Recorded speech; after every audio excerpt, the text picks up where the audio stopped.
Selamat datang di Museum Wayang, tempat di mana seni dan mistis berpadu dalam suasana yang penuh misteri.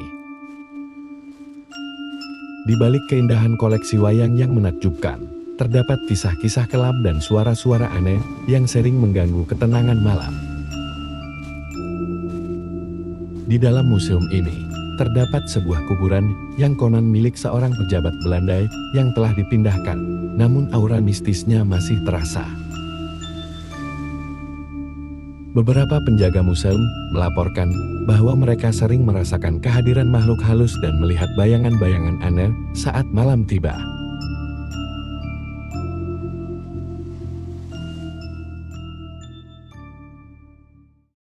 Selamat siang, saat ini saya berada di Museum Wayang, salah satu tempat bersejarah yang memiliki cerita budaya dan misteri. Di tempat ini terdapat berbagai kisah mistis dan tahayul yang berkembang di masyarakat.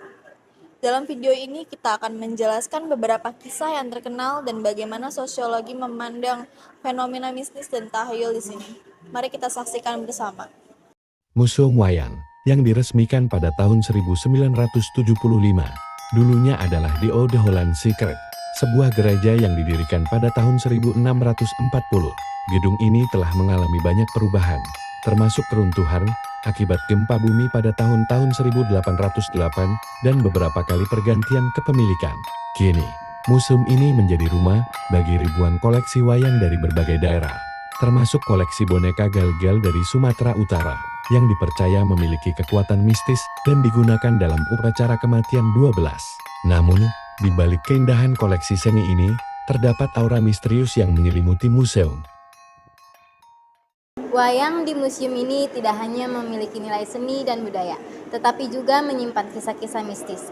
Salah satunya adalah kisah wayang kulit yang dipercaya hidup pada malam hari.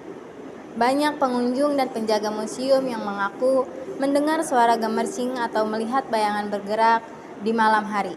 Fenomena ini sering dihubungkan dengan kepercayaan bahwa wayang memiliki roh atau energi spiritual. Banyak pengunjung melaporkan mendengar suara gamelan yang mengalun lembut pada malam hari, meskipun tidak ada satupun orang di dalamnya. Suara ini diyakini berasal dari arwah para dalang dan tokoh pewayangan yang menghuni tempat ini. Salah satu daya tarik utama museum adalah boneka gal-gal yang dipercaya dihuni oleh arwah orang yang telah meninggal. Pembuat boneka ini dikatakan meninggal tak lama setelah menyelesaikannya. Selain itu, beberapa penjaga museum sering merasakan kehadiran makhluk halus dan melihat bayangan-bayangan aneh saat malam tiba. Pengunjung juga sering melaporkan pengalaman menyeramkan lainnya, seperti suara tentara Belanda berbaris dengan aba-aba dalam bahasa Belanda dan penampakan bayangan misterius di sudut-sudut gelap museum.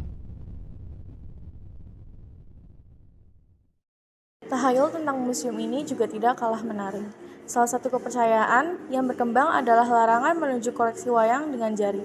Jika dilanggar, dipercaya akan membawa kesialan. Dalam kajian sosiologi, tahayul seperti ini sering muncul sebagai bentuk adaptasi budaya untuk menjaga rasa hormat terhadap tempat bersejarah dan benda-benda sakral.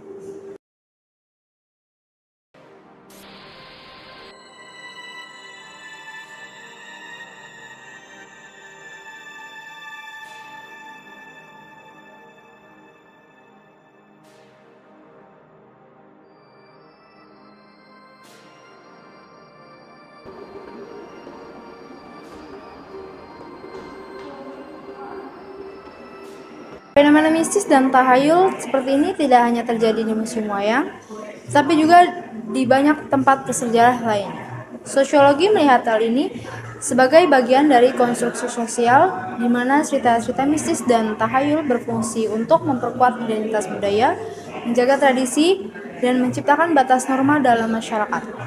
Meski sering dianggap irasional, fenomena ini menunjukkan bagaimana kepercayaan dan budaya dapat mempengaruhi cara pandang kita terhadap lingkungan sekitar.